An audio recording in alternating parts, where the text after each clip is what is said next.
کیا ہم بستری کے وقت میاں بیوی کا ایک دوسرے کے پرائیویٹ پارٹس کو دیکھنا جائز ہے یا نہیں؟ اور پیچھے سے ہم بستری کرنا، بڑے عجیب و غریب آپ لوگوں کے سوال ہوتے ہیں، تو بہرحال میں اس سوال کا جواب دینا بھی ضروری سمجھتا ہوں، کیونکہ یہ بھی ایک امپورٹنٹ مسئلہ ہے، شریعت کا مسئلہ ہے۔ بعض لوگ ان مسئلوں کے معلوم نہ ہونے کی وجہ سے بڑے ان طریقوں کو فالو کر رہے ہوتے ہیں جو انہوں نے دیکھے ہوتے ہیں۔ کوئی انگریزی فلم دیکھتا ہے تو کوئی اپنے دوستوں سے سن کر انہی طریقوں کو فالو کرتا ہے، اور پھر اس سے کیا ہوتا ہے کہ لوگ، مرد اور عورت دونوں، فطرت سے ہٹتے جاتے ہیں۔ تو بعض لوگ اس سے گریز کرتے ہیں کہ بھئی یہ کون سے مسئلے ہیں؟ بھائی یہ بھی مسئلے ہیں، شریعت کے مسئلے ہیں، اور ان کا نوجوان طبقے کو خصوصی طور پہ علم ہونا، معلوم ہونا بہت ضروری ہے، بہت ضروری ہے، ورنہ اگر ایک بار وہ فطرت سے ہٹ گئے تو دوبارہ ان کا فطرت پہ آنا بڑا مشکل ہوتا ہے۔ حالانکہ یہ مسائل جو ہیں تھوڑے سے شرم کے خلاف ہیں، لیکن بھائی ضروری بھی ہیں، تو اس لیے میں ان مسائل کو کلیئر کر دیتا ہوں کہ سب سے پہلی چیز یہ ہے، جو آداب مباشرت ہیں ان کو آپ سمجھ لیں، آپ کو سمجھ میں آ جائے گا کہ آپ کن کن پوزیشن میں کس کس طریقے سے بیوی کے ساتھ ہم بستری کر سکتے ہیں، اور کیا چیزیں کرنا جائز ہیں، کن طریقوں سے کرنا حرام ہے، کن طریقوں سے کرنا جائز ہے۔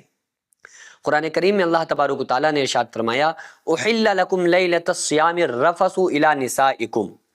ہن لباس لکم وانتم لباس لہن، کہ رمضان کی راتوں میں بھی اللہ تعالیٰ نے تم پر بیویوں کو حلال کر دیا ہے، اور عورتیں تمہارا لباس ہیں اور تم ان کا لباس ہو۔ اب یہ جو اللہ تعالیٰ نے عورتوں کو مردوں کا لباس اور مردوں کو عورتوں کا لباس کہا ہے، اس کا کیا مطلب ہے؟ اس کے دو مطلب آپ سمجھ سکتے ہیں اس سے۔ پہلا تو یہ کہ جو لباس ہوتا ہے وہ آپ کے جسم کو چھپاتا ہے، تو چونکہ مرد اور عورت ایک دوسرے کے لیے اپنی باتوں میں دوسروں کے لیے پردہ ہیں، یعنی کہ وہ ان کی باتوں کو چھپاتا ہے، وہ ان کی باتوں کو چھپاتا ہے، ان کے جو راز ہیں وہ راز رہتے ہیں، ان کی باتیں عوام میں نہیں آتی ہیں، پہلی چیز۔ دوسری چیز یہ ہے کہ جو لباس ہوتا ہے اس کا جسم کے ساتھ کوئی پردہ نہیں ہوتا ہے، تو کوئی جب پردہ ہی نہیں ہوتا ہے تو بات ختم ہو گئی۔ تو جس طرح سے لباس کا انسان کے جسم کے ساتھ کوئی پردہ نہیں ہے، اسی طرح سے بیوی کا شوہر کے ساتھ، شوہر کا بیوی کے ساتھ کوئی پردہ نہیں ہے۔ تو بعض لوگ تو یہ کہتے ہیں کہ بھائی وہ دیکھنا بھی نہیں چاہیے، حرام تک کا فتویٰ بعض لوگوں کا ہے کہ بیوی کے جو پرائیویٹ پارٹس ہیں یا شوہر کے جو پرائیویٹ پارٹس ہیں ان کو دیکھنا بھی نہیں چاہیے۔ اب بڑی عجیب بات ہے، کسی کی پہلی شادی ہوگی، اسے تو کوئی تجربہ ہی نہیں ہے، اسے تو کچھ پتہ ہی نہیں ہے، اور آپ نے فتویٰ دیا ہوا ہے کہ وہ جائز ہی نہیں ہے، تو بڑا مسئلہ کھڑا ہو جائے گا نا۔ تو یہ شریعت کے جو مسائل ہیں ان کو وہی بتانا چاہیے، اپنی طرف سے مسائل کو بتانا ٹھیک نہیں ہے۔ آپ پتہ نہیں کہاں کہاں سے لوگ مسائل لا کے بتاتے ہیں۔ دیکھیے، بچنا چاہیے اس کنڈیشن میں جب آپ کو مکمل ایکسپیرینس ہو جائے تو۔ حالانکہ جب قرآن کہہ رہا ہے کوئی پردہ ہی نہیں ہے، میں نے بھی اس بات کو اس سے پہلے کلیئر کیا ہوا ہے کہ بچ جائیں تو افضل ہے، ورنہ بہتر ہے کہ آپ اندھیرا کر لیں۔ اندھیرے کا مطلب یہ ہلکی لائٹ کر لیں، بہت تیز لائٹ نہ ہو، ہلکی لائٹ کر لیں، چادر اوڑھ لیں تو اور زیادہ بہتر ہے۔ اور اس کے بعد پرائیویٹ پارٹس کو دیکھنے کی اجازت ہے، بہت زیادہ دیکھنے سے بچنا چاہیے۔ پرائیویٹ پارٹس پر اگر کوئی اس کو کس کرنا چاہ رہا ہے، چومنا چاہ رہا ہے، تو اس کی بھی اجازت ہے، البتہ نجاست اس ٹائم نہیں ہونی چاہیے، نجاست نہ ہو، نجاست ہے تو پھر جائز نہیں ہے، ٹھیک ہے، نجاست نہ ہو تو کوئی پرابلم نہیں ہے، اس چیز کی اجازت ہے، بہرحال بچنا پھر بھی چاہیے۔ تیسری بات یہ ہے کہ ہسبینڈ اور وائف ہم بستری کے وقت اگر باتیں کرنا چاہ رہے ہیں تو وہ غیر ضروری باتوں کو نہ کریں۔ غیر ضروری باتوں کا مطلب یہ ہے کہ جب میاں بیوی ایک دوسرے کے قریب ہوں تو اب کسی سودے کا حساب نہ لگائیں، یا وہ دنیاوی باتیں نہ کریں، یا کسی اور کی باتیں وہاں پر نہ کریں۔ وہ اپنی جو باتیں ہیں ان چیزوں کو لے کر ہیں، ہم بستری کو لے کر ہیں، ان باتوں کو وہ ڈسکس کر سکتے ہیں، یا کر سکتے ہیں، یا کہہ سکتے ہیں، اس میں بھی کوئی پرابلم نہیں ہے۔ تیسرا مسئلہ جیسا انہوں نے پوچھا کہ پیچھے سے کا کیا مسئلہ ہے، بیک سائڈ سے، تو اس کو بہت اچھے سے سمجھ لیں کہ بیک سائڈ سے آپ اس مقام میں، اس پرائیویٹ پارٹ میں جس میں اللہ تعالیٰ نے اجازت دی ہے،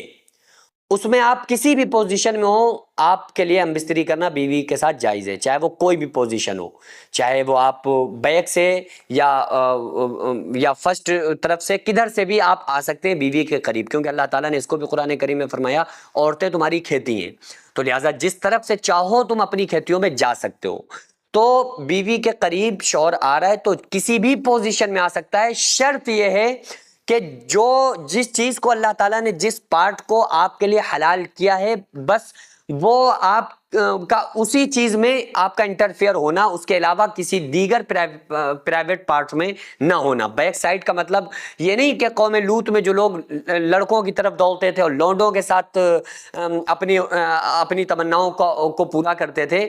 تو یہ نہیں ہونا چاہیے۔ بھلے وہ آپ کا جو یعنی کہ جو پوزیشن ہے وہ یہ ہو سکتی ہے کہ بیک سائڈ سے آپ بیوی کے قریب آ سکتے ہیں، لیکن جو مقام ہونا چاہیے وہ وہی مقام جو جس کو شرمگاہ کہتے ہیں، اس کے علاوہ کسی اور مقام میں بیوی کے ساتھ ہم بستری کرنا حرام ہے، جائز نہیں ہے۔ بہرحال پوزیشن کوئی بھی ہو،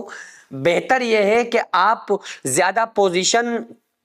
اس طرح کی ان پوزیشن میں نہ جائیں جس سے آپ فطرت سے ہٹ جائیں۔ اگر کوئی بندہ ایک بار فطرت سے ہٹ جائے تو دوبارہ اس کا فطرت پہ آنا پھر بڑا مشکل ہوتا ہے۔ سینکڑوں ایسے غریب پریوار جو فاقہ کر کے زندگی گزار رہے ہیں، اور بہت سے ایسے مجبور لوگ جو غربت کی وجہ سے بیماریوں سے جوجھ رہے ہیں اور ان کے پاس علاج کرانے کے لیے بھی پیسے نہیں ہیں، تو ان غریب فیملیز کو ہر مہینے ہماری سوسائٹی راشن دیتی ہے اور ان غریبوں کا فری میں علاج کراتی ہے۔ تو آپ لوگ ہمارے ساتھ مل کر ان بیوہ عورتوں اور یتیم بچوں کا سہارا ضرور بنیں اور ان کے راشن اور دوا علاج کے لیے زیادہ سے زیادہ تعاون کریں، اور یہ ارادہ کریں کہ غریب کے بچوں کو انشاءاللہ بھوکا نہیں سونے دیں گے، اور ہر ہفتے ہر مہینے آپ لوگوں سے جو بھی ہو سکے آپ تعاون ضرور کریں۔ ان کو 10 سال سے جو لوگ بستر پر پڑے ہوئے ہیں، انشاءاللہ تعالی ہم سب مل کر ان غریبوں کا علاج بھی کرائیں گے، اور ہر مہینے انشاءاللہ تعالی ان غریبوں کو ہم راشن پہنچائیں گے۔ یہ سوسائٹی کا اکاؤنٹ نمبر ہے اور یہ اسکینر ہے، آپ لوگ اس اکاؤنٹ پر یا اس اسکینر کے ذریعے آپ غریب فیملیز کی ہیلپ کر سکتے ہیں۔